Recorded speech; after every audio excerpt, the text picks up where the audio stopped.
Hello everyone.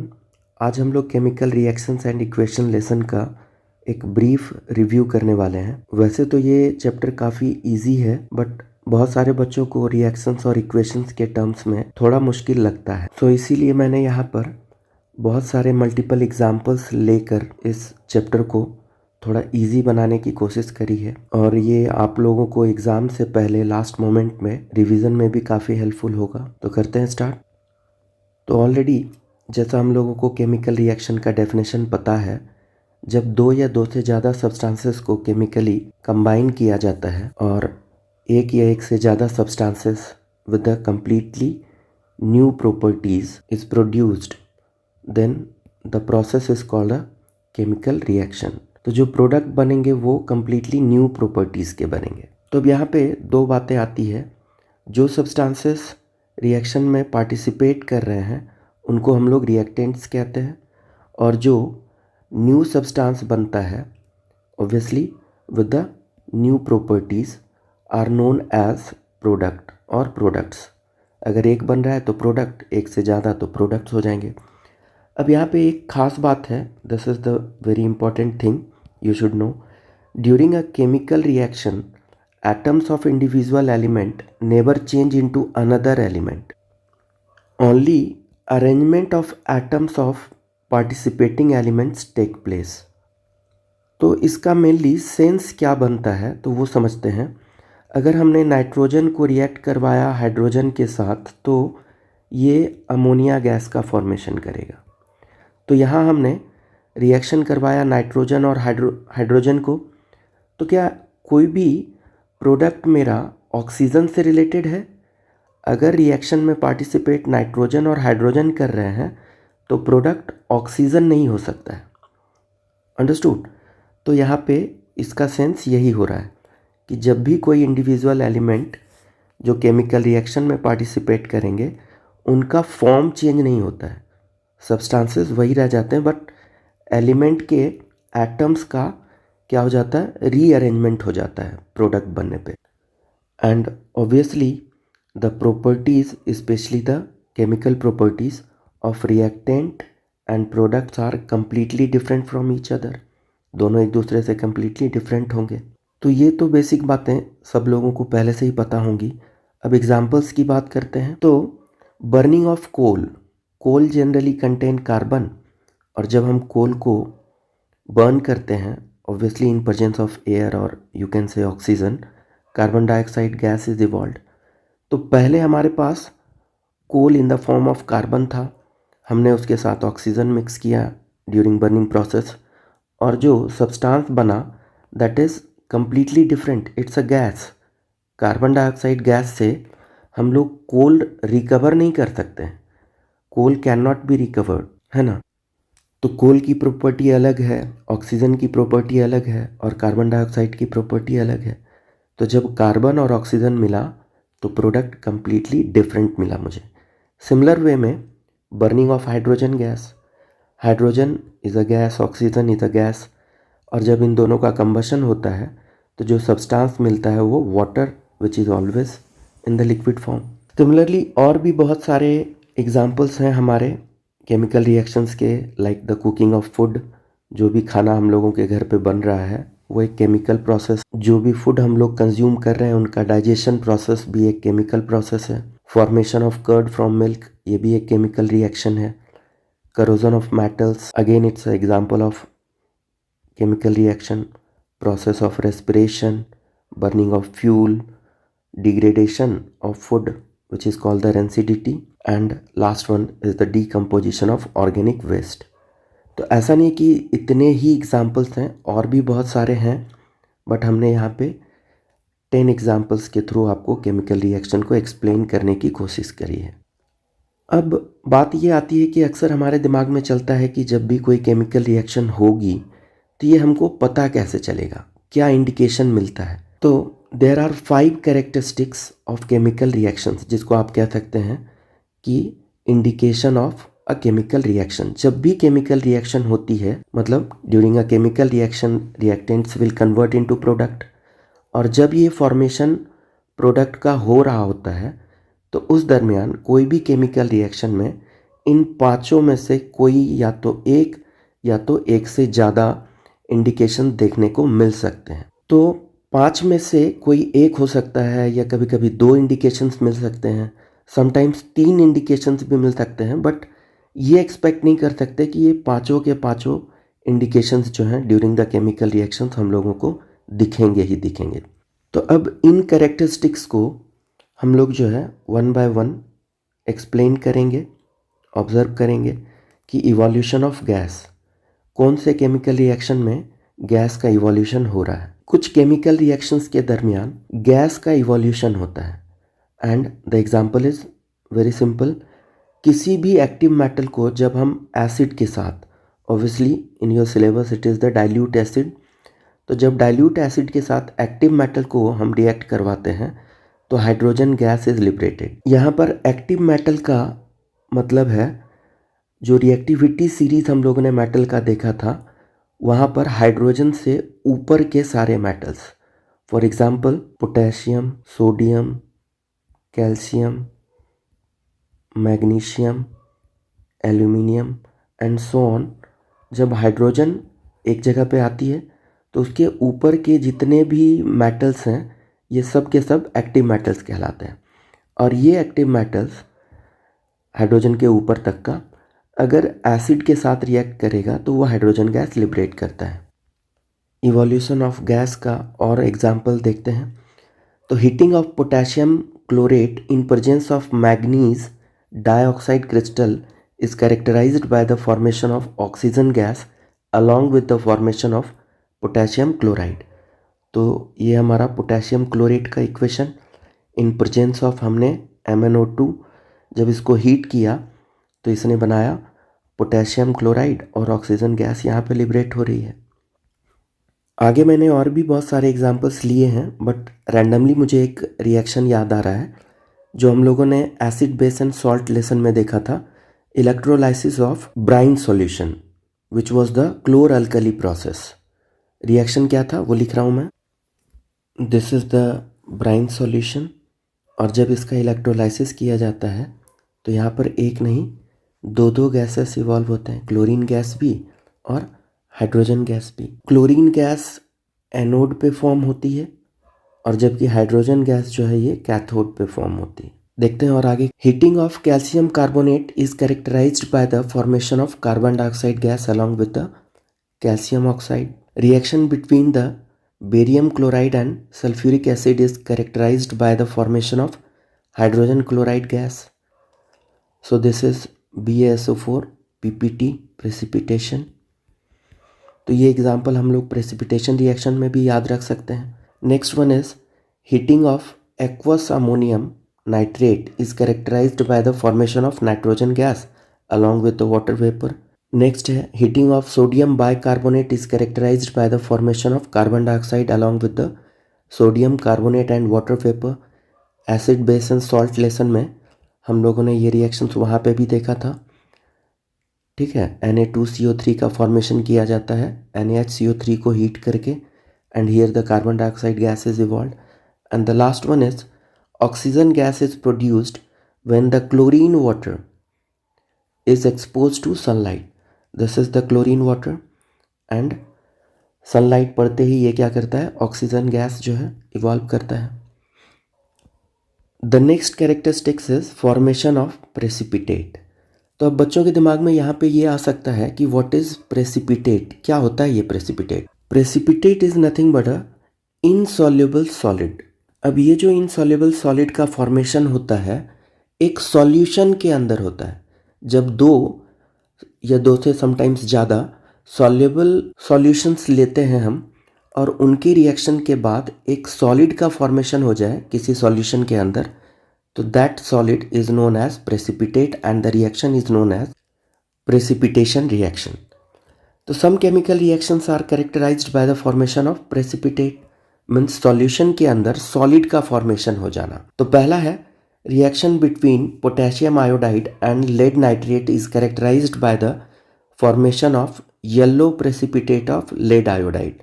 तो this is the lead iodide, ये yellow colour का एक जो है सॉलिड फॉर्म हो जाता है इस कलरलेस सॉल्यूशन के अंदर। The next is reaction between barium chloride and sulphuric acid is characterised by the formation of white precipitate of barium sulfate. This is reaction between the sodium chloride and silver nitrate is characterized by the formation of white precipitate of silver chloride. This is next one is reaction between sodium hydroxide and copper sulfate is characterized by the formation of pale blue or the bluish green precipitate of copper hydroxide. NaOH plus CuSO4 Na2SO4 CuOH whole 2. The next reaction is reaction between sodium hydroxide and magnesium chloride is characterized by the formation of white precipitate of magnesium hydroxide. The next one is during the Solvay process where the carbon dioxide is passed through a cold concentrated brine solution containing ammonia is characterized by the formation of precipitate of white crystal of sodium bicarbonate. This reaction is again very important. Acid base and salt में भी ये reaction आप लोगों ने देखा था। तो sodium bicarbonate को फॉर्म करने का ये रिएक्शन है।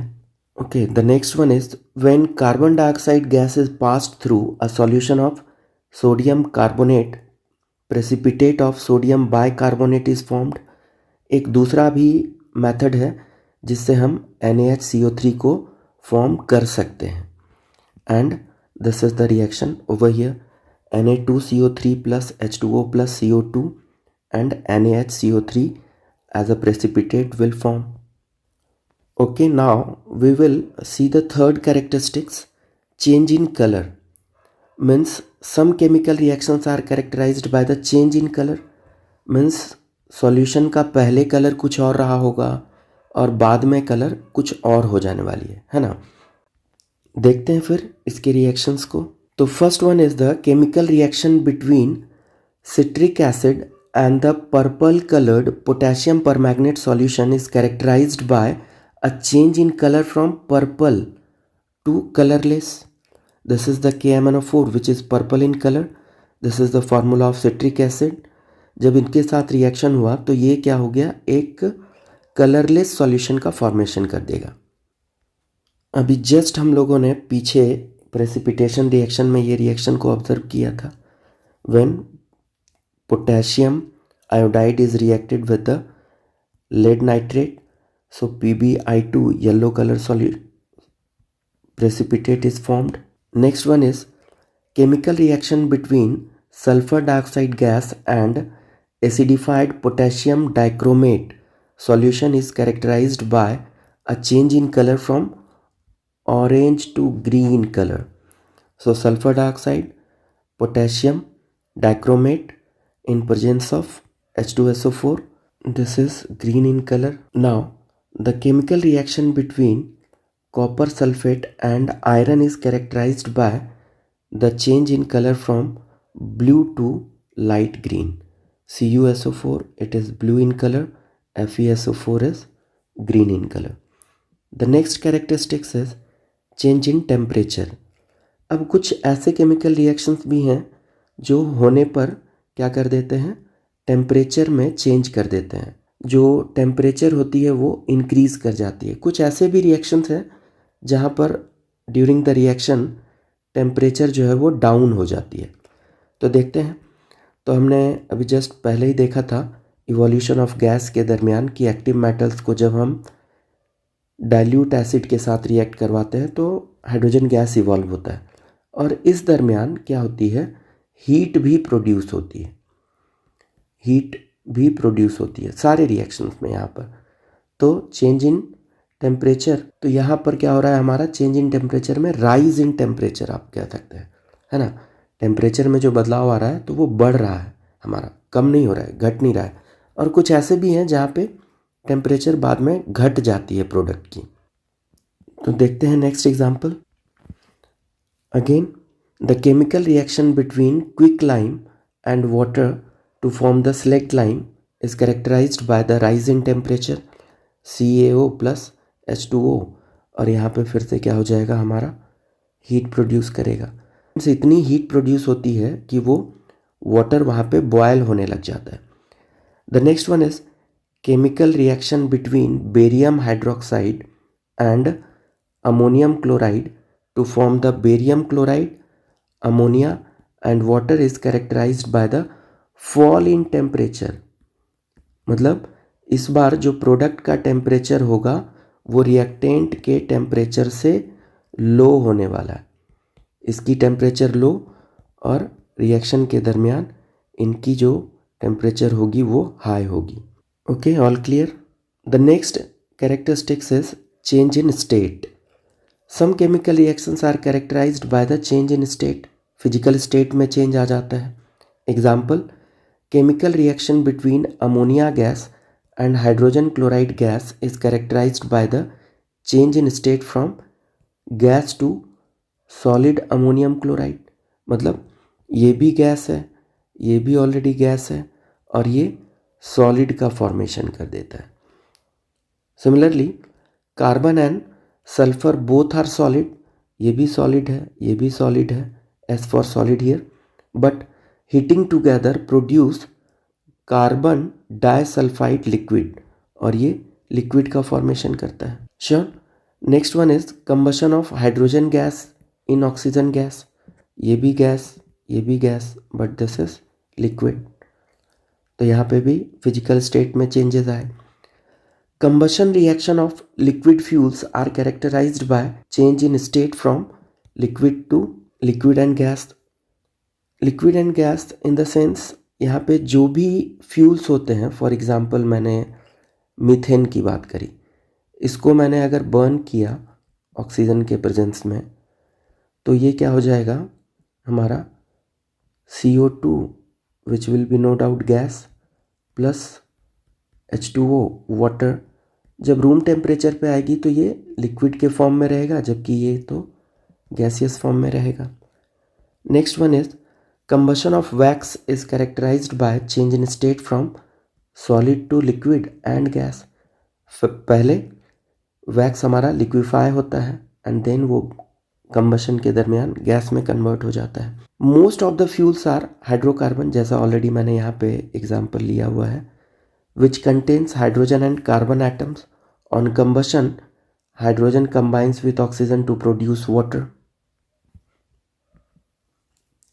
which is liquid at room temperature, and carbon combines with oxygen to produce carbon dioxide gas। तो ये था हमारा characteristics of chemical reactions। Now we will try to understand what is chemical equation। What is the chemical equation? अगर simple word में कहा जाए तो chemical equation is nothing but the representation of a chemical reaction। किसी भी chemical reaction का representation जो है वो केमिकल इक्वेशन है। अगर मैं ये कहूँ कि कोई भी फ्यूल को अगर बर्न किया जाए ऑक्सीजन के प्रेजेंस में तो वो carbon dioxide gas and water का फॉर्मेशन करेगा। ये तो मैंने वर्बली कहा, रिएक्शन जहाँ पे हो रही होगी वो भी अपनी जगह पे है, वहाँ पे मुझे रिएक्टेंट और प्रोडक्ट समटाइम्स दिखाई भी देंगे, बट उसको मैं पेपर पे कैसे दिखाऊंगा? तो केमिकल इक्वेशन वही मेथड है हमारा। केमिकल इक्वेशन को 3 तरीके से लिखा जा सकता है। लिखने के आधार पे केमिकल इक्वेशन को 3 टाइप्स में डिवाइड किया गया है। पहला है वर्ड इक्वेशन, दूसरा स्केलेटल इक्वेशन जिसको हम लोग सिंबॉलिक इक्वेशन भी कह सकते हैं या फिर अनबैलेंस्ड इक्वेशन भी कह सकते हैं, and the third one is the balanced equation. Word equation as the name suggest कि हमने जो कहा मीन्स कार्बन का और ऑक्सीजन का जो है एक reaction means the combustion of carbon, तो हम उसको लिख सकते हैं simply carbon plus oxygen arrow देके जो है हमारा कार्बन डाइऑक्साइड। ठीक है, तो this is the word equation. तो it is one of the simplest methods to represent a chemical reaction, और आप लोगों ने ये फर्स्ट टाइम क्लास 5 और 6 में ही देखा होगा word equations. In this method, the reactants involved and the products formed are written in word only। Example देखते हैं directly. Hydrogen plus oxygen water, sodium plus hydrochloric acid sodium chloride and hydrogen obviously in the form of gas, hydrogen gas you can say. Skeletal equation, अब इसी चीज़ को हम symbol में represent करेंगे, जो हम लोगों ने क्लास 9 में सीखा था कि कोई भी एलिमेंट का जो सिंबल होता है, तो it is very similar to word equation, but केवल वर्ड की जगह अब क्या आ जाएगा, हमारा सिंबल आएगा. The equation contains an unequal number of atoms of one और more elements in the reactants and products. क्योंकि ये बैलेंस्ड इक्वेशन नहीं है, ये एक स्केलेटल इक्वेशन है, just representation of word equation in the form of symbols, इसलिए इसका नाम भी काफ़ी यूनिक स्केलेटल इक्वेशन है. It does not satisfy the laws of conservation of mass. H2O2 H2O, obviously you can see the equation is not balanced. यहाँ पे oxygen के 2 atom हैं, जबकि प्रोडक्ट में हमारे पास एक ही ऑक्सीजन एटम है. Sodium plus HCl NaCl plus H2, again यहाँ पे हाइड्रोजन एक है, यहाँ पे 2 है. सो this is the skeletal equation. Now the balanced equation. Main equation तो हमारा यही होता है, बैलेंस्ड इक्वेशन ही मेन इक्वेशन है. तो it is an equation which contains an equal number of atoms of the different elements in the reactants and product. जो skeletal में नहीं बैलेंस्ड था, अब वो यहाँ पे बैलेंस करके हमको दिखाना पड़ेगा. अगर बैलेंस नहीं किया तो वो स्केलेटल, और बैलेंस कर दिया तो balanced equation. It satisfies the law of conservation of मास. पिछले ही एग्जाम्पल्स हैं, बट ये बैलेंस किए हुए हैं. अब जो भी बैलेंस्ड इक्वेशन है उसको थोड़ा सा और ज़्यादा इंफॉर्मेटिव बनाया जा सकता है. कितने तरीके से? 3 वेज, 3 तरीके से. पहला, by indicating the physical states of the reactants and products. Either वो सॉलिड है, एक्वस है, गैसियस है या लिक्विड है. दूसरा, by indicating the heat change taking place in the reaction. जैसे एग्जाम्पल के तौर पे, if the reaction is endothermic then this type of symbol is added on the arrow. और अगर रिएक्शन कैसा हो, एक्सोथर्मिक, तो this symbol will be added in the product side. And the third one is by indicating the conditions under which the reaction takes place. बहुत बार ऐसा होता है कि कुछ रिएक्शंस को परफॉर्म करने के लिए हम लोगों को कुछ कैटलिस्ट का इस्तेमाल करना पड़ता है. तो whether the reaction is taking place under the influence of any catalyst, then symbol और the formula of catalyst should be written on the arrow of the equation. तो इन 3 तरीके से हम अपने जो है इक्वेशंस को, केमिकल इक्वेशंस को थोड़ा और ज़्यादा क्या कर सकते हैं, प्रिसाइजली मोर इन्फॉर्मेटिव बना सकते हैं. जैसे हाइड्रोजन यहाँ पे गैस है, ये भी गैस है, और ये यहाँ पे लिक्विड है. अंडरस्टूड? So on. तो नेक्स्ट है हमारा types of chemical reactions. Chemical reactions कितने तरीके के होते हैं? तो मैंने यहाँ पर 7 टाइप्स को एक्सप्लेन करने की कोशिश की है. First one is the combination reaction, decomposition reaction, displacement reaction, double displacement reaction, reversible and irreversible reactions, exothermic and endothermic reactions, and the last one is redox reaction. तो देखते हैं एक एक करके हर एक टाइप्स को. कॉम्बिनेशन रिएक्शन, जैसा कि नाम से ही समझ में आ रहा है कि जब 2 या 2 से ज़्यादा सब्सटेंसेस कंबाइन करेंगे together chemically to form one and only one product, एक से ज़्यादा प्रोडक्ट नहीं होना चाहिए, तब वो कॉम्बिनेशन रिएक्शन नहीं है. तब वो फिर पीछे के जो हम लोगों ने टाइप्स देखे, इन 7 टाइप्स में से कोई और दूसरा टाइप हो सकता है. ठीक है, तो ये चीज़ ध्यान में रखनी है. तो 2 या 2 से ज़्यादा सब्सटेंसेस कंबाइन करें और प्रोडक्ट के नाम पे सिर्फ एक ही प्रोडक्ट फॉर्म होना चाहिए. H2O2 H2O, one product. N2H2 NH3 ammonia, एक प्रोडक्ट. Ammonia plus hydrogen chloride gas NH4Cl ammonium chloride, one product. Calcium oxygen calcium oxide, one product. Calcium oxide plus carbon dioxide CaCO3, 1 product, calcium oxide plus water CaOH whole 2 1 product, carbon plus oxygen carbon dioxide, it is the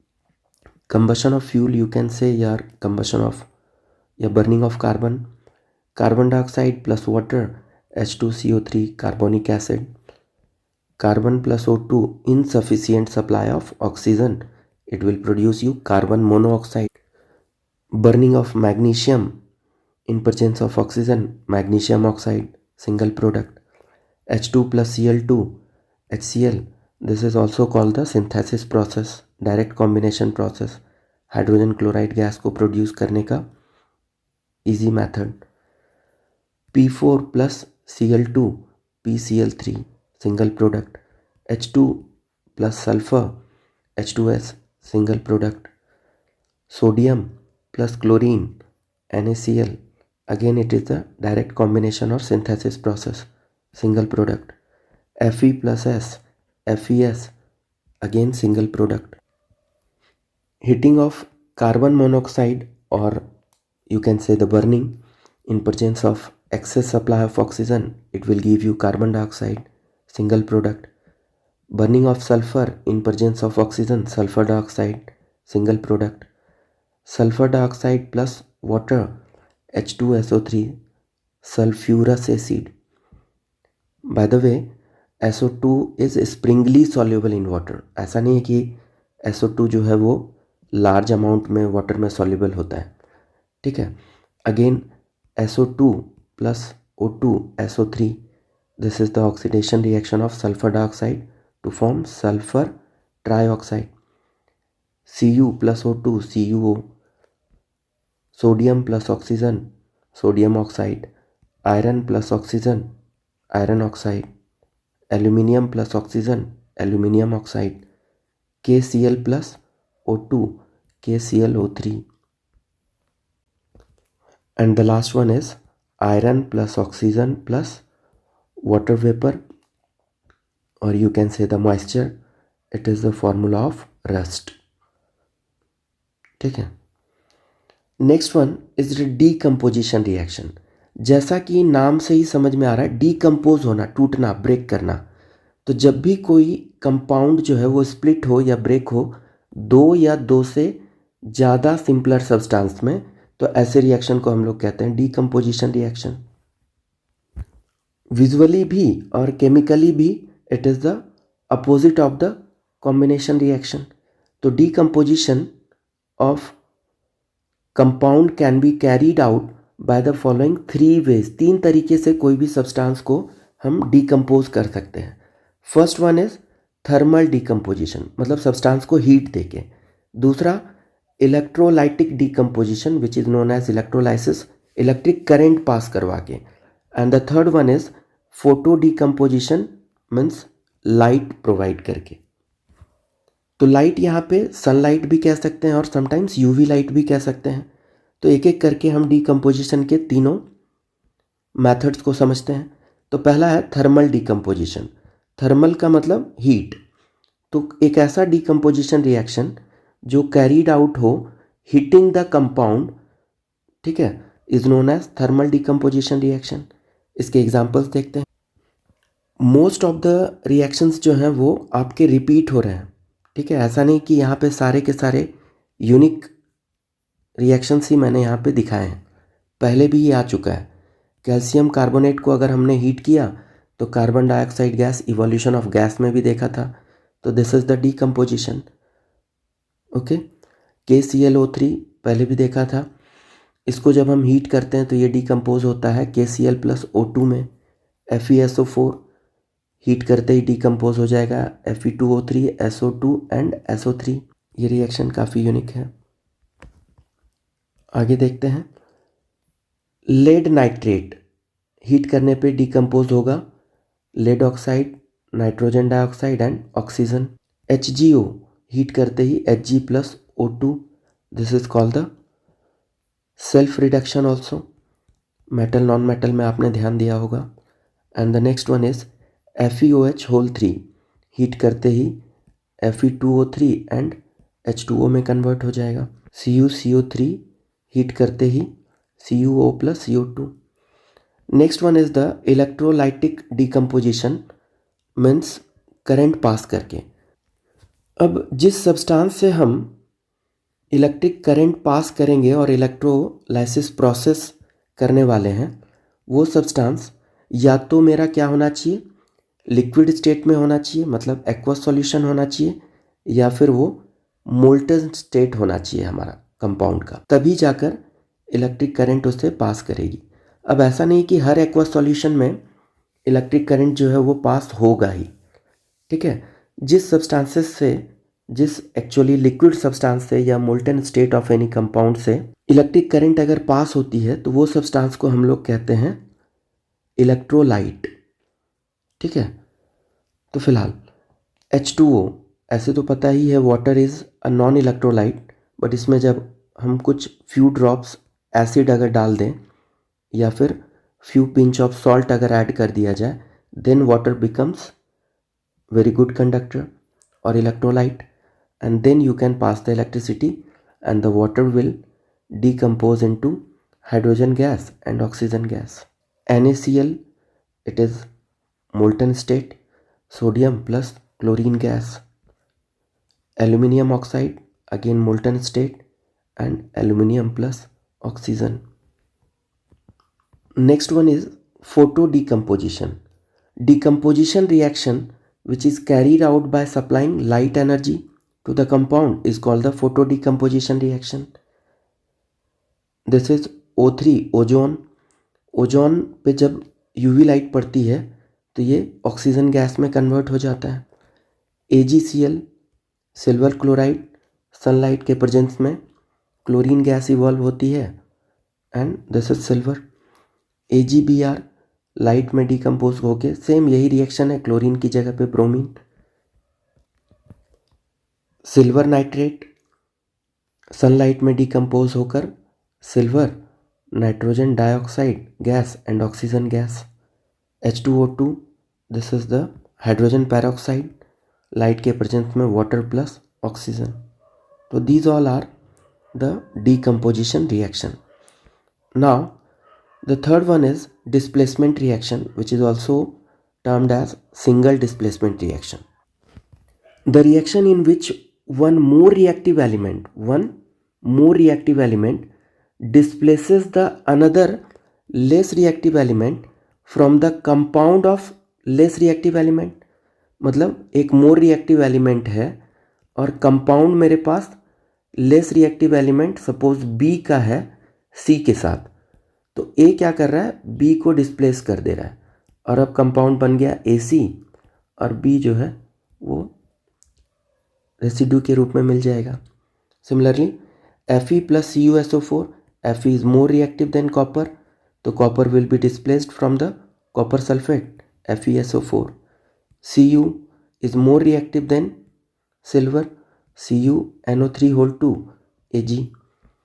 Pb is more reactive than copper, तो Pb displace करेगा Cu को, PbCl2 plus Cu। Mg plus HCl, magnesium is more reactive than hydrogen, MgCl2 and hydrogen gas. Similarly, zinc will displace hydrogen, zinc will displace hydrogen and the compound aluminium will displace iron Al2O3 Fe। ये reaction को हम लोग thermite reaction कहते हैं। Next is Cl2 plus NaBr। अभी तक हम लोगों ने देखा कि पॉजिटिव रेडिकल जो है वो दूसरे लेस रिएक्टिव पॉजिटिव रेडिकल को डिस्प्लेस कर रहा था, यहाँ पे क्लोरीन ब्रोमीन को डिस्प्लेस करेगा। सिमिलरली क्लोरीन आयोडीन को डिस्प्लेस कर रहा है। नाउ सिंगल डिस्प्लेसमेंट में हमारे पास क्या था, एक एटम था कोई भी एलिमेंट का और दूसरा हमारे पास क्या था, एक कंपाउंड था किसी दूसरे एलिमेंट का, ठीक है। बट यहाँ पे डबल डिस्प्लेसमेंट में क्या होगा कि हमारे पास दो दो कंपाउंड्स होंगे। The reaction in which two compounds react by an exchange of ion, ion exchange होगा to form two new compounds are called the double displacement reaction. NaCl plus AgNO3, यहाँ पर सोडियम Ag को displace करेगा और Ag sodium की जगह take over करेगा. The reaction is as Na2SO4 plus BaCl2, ठीक है, BaSO4 plus NaCl, CuSO4 plus H2S, hydrogen इसको डिस्प्लेस करेगा, कॉपर हाइड्रोजन की जगह लेगा. This is the reaction. AlCl3 plus NH4OH, AlOH whole 3 NH4Cl,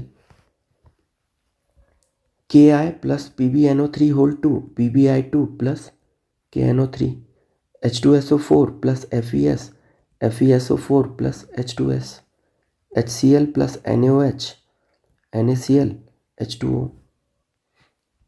This reaction is neutralization reaction, acid और base का. Next one is reversible and irreversible reaction. अभी तक हम लोगों ने ऊपर जितने भी reactions देखे वो सारे के सारे क्या थे?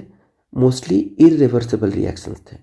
Mostly these reactions in which reactants can change to products and products can also change back to the reactants in the original form are called the reversible reaction.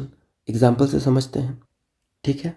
तो यहाँ पे अमोनिया और HCl का जब रिएक्शन हुआ NH4Cl हुआ, मतलब NH4Cl को जैसे ही हीट करेंगे तो ये वापस से इन दोनों प्रोडक्ट में कन्वर्ट हो जाएगा. तो this is called the reversible. जबकि those reactions in which reactants change into products but products cannot change back to the reactants are called the irreversible. Reversible reactions can proceed in both directions but irreversible reactions can proceed in only one direction. तो irreversible reactions को हम लोग कुछ इस तरीके के arrow से दिखाते हैं और जो reversible reactions होता है वो both side हाफ एरो से दिखाया जाता है. यहाँ पे हम लोग विजुअलाइज कर सकते हैं. हर जगह वही जो है सिंबल यूज हुआ है. H2I2HI और HI फिर से क्या करेगा? रिवर्स हो सकता है H2I2 में.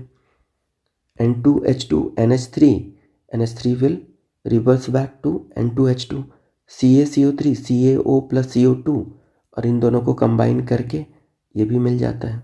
CuSO4 plus 5H2O, CuSO4 plus 5H2O. Generally ये हीटिंग की वजह से ये क्या करता है, अपना 5 molecules of water of crystallisation को लिबरेट कर देता है और कूल डाउन होने पे वापस से ये फिर यही प्रोडक्ट बना देता है. Na2CO3.10H2O ऑब्वियसली हीट करने पे और कूल डाउन पे फिर वापस से.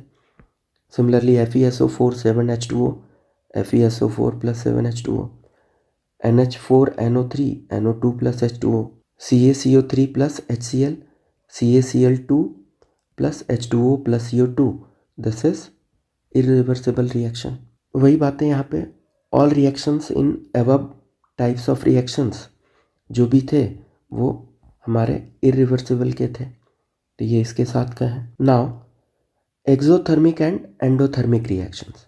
In every chemical reaction, there is difference between the chemical energies of the reactants and the products.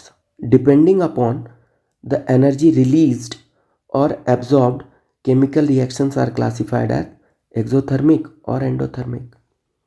A chemical reaction in which heat is given out, liberate हो रहा है, heat बाहर निकल रही है, उसको exothermic कहेंगे.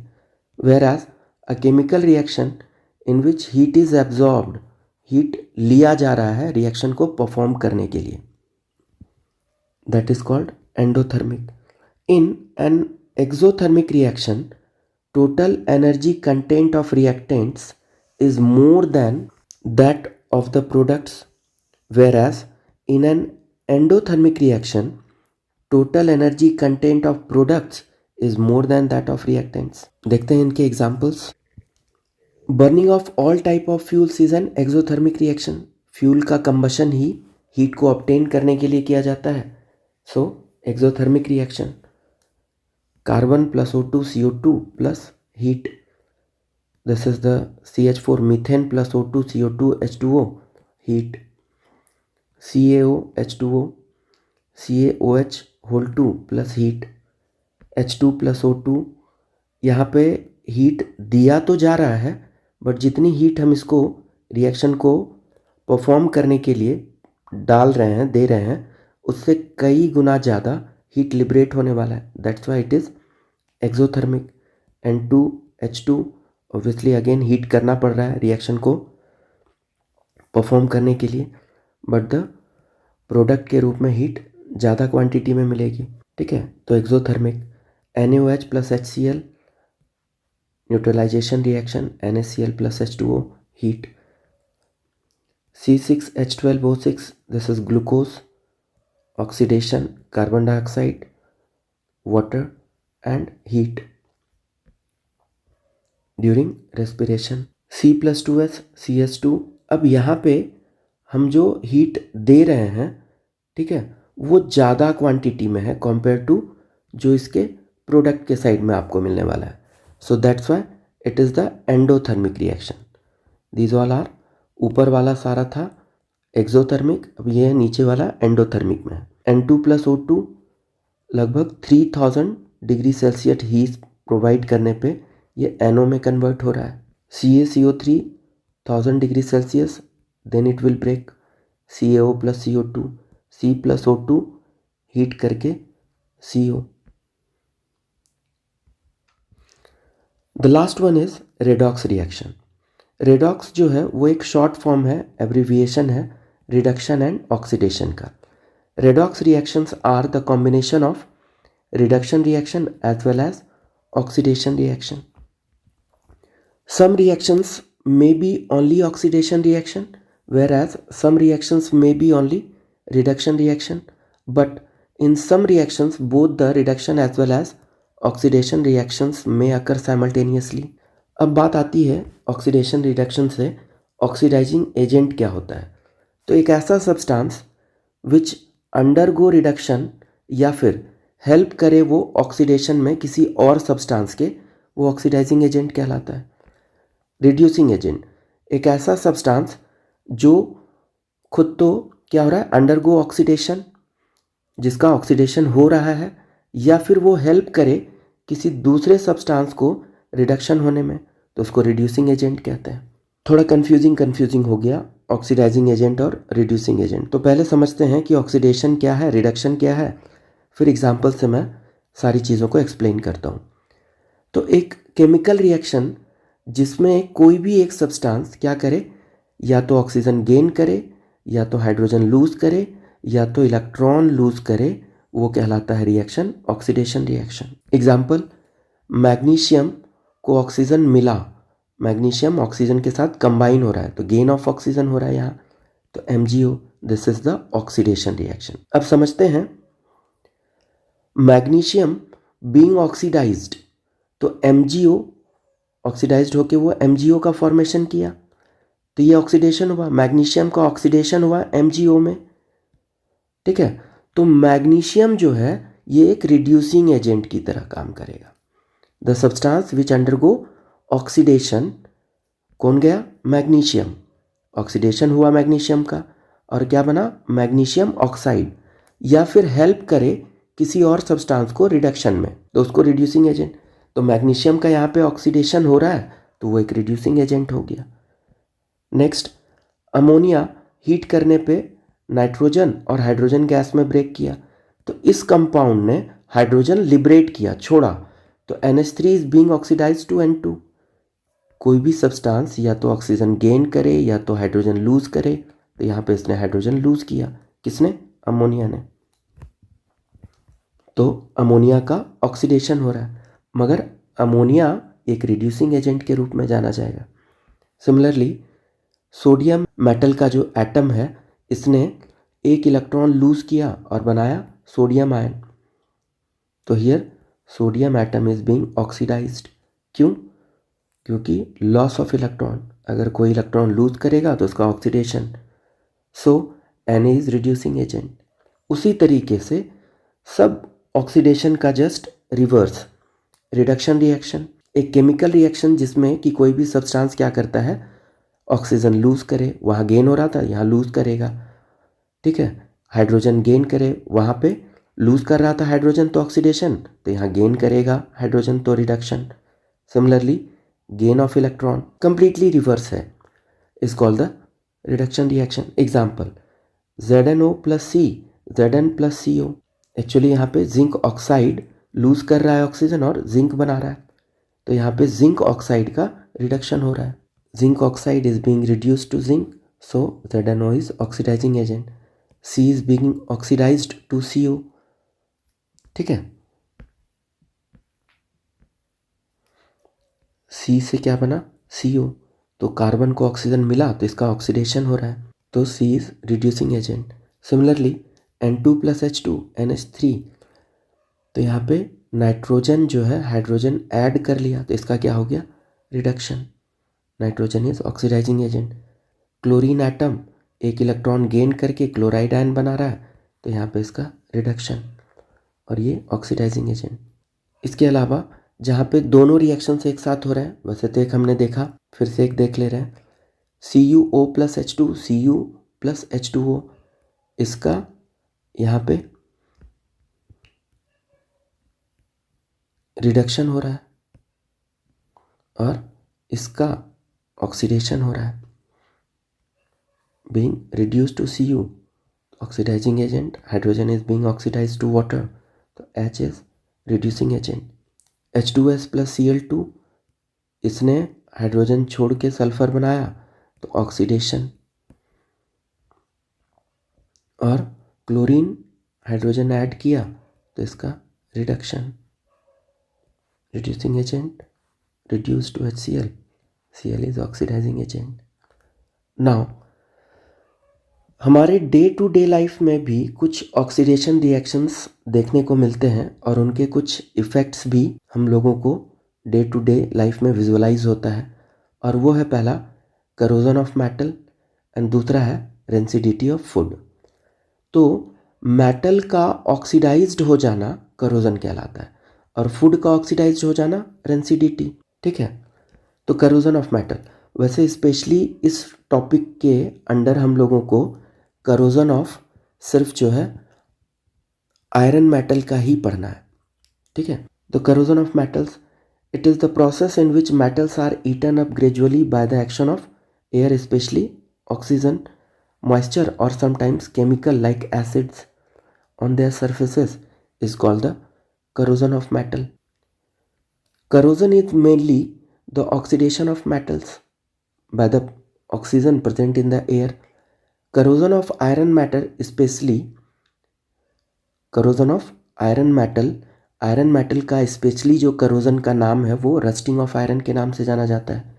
Rusting of iron is a slow and continuous process, बंद ही नहीं होता है, चलता ही रहता है जब तक अगर हम उस पर कुछ ना कुछ उसको प्रिवेंट करने का ऑप्शंस जो है ये ना करें, मीन्स यूज़ ना करें। When an iron object is kept exposed in damp air for a considerable time, it gets covered with a red-brown flaky substance which is called the rust। Rusting eats up the whole iron objects। अगर उसको prevent ना किया जाए तो वो पूरे iron object को ख़त्म कर देगा। If not prevented on time, Fe plus O2 and this is the variable amount of water actually, so that's why यहाँ पे 2x का इस्तेमाल किया जाता है। वो क्लाइमेट पे डिपेंड करता है कि कहाँ पे वो आयरन ऑब्जेक्ट रखी हुई है। तो this is the equation of rust, 2Fe2O3 dot XH2O। Rusting weakens the iron and steel objects and obviously structures such as automobiles bodies, ships, bridges, railings, etc., and cut down their lives short। So prevention of rusting, rusting को prevent कैसे कर सकते हैं? तो बहुत सारे method हैं। पहला सबसे इजी है पेंटिंग बाय अप्लाइंग ग्रीस और oil. Third one is the galvanization. Next one is the tin और chromium plating. Next one is by alloying it to make stainless steel. Next one is the rancidity of food.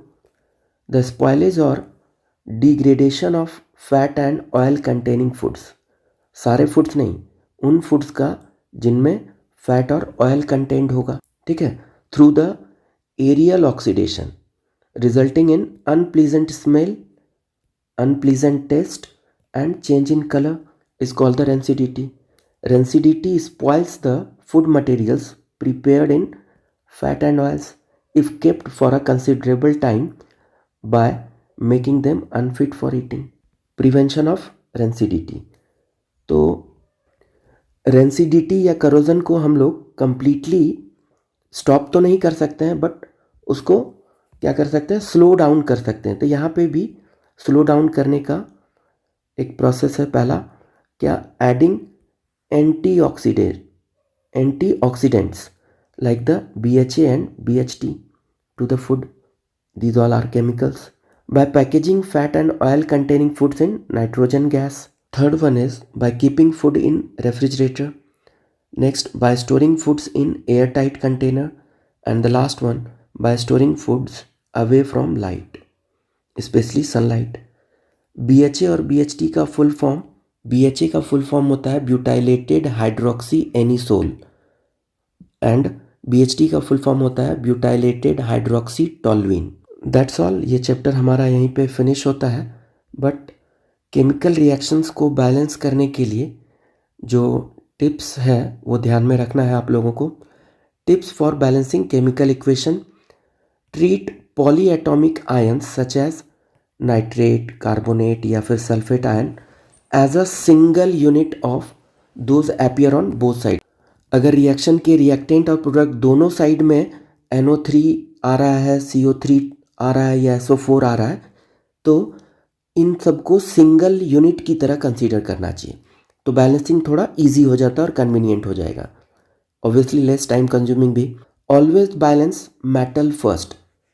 जब भी कोई reaction balance कर रहे हैं आप, ठीक है, तो इक्वेशन में सबसे पहले आपको मेटल को बैलेंस करना है, प्रायोरिटी देनी है.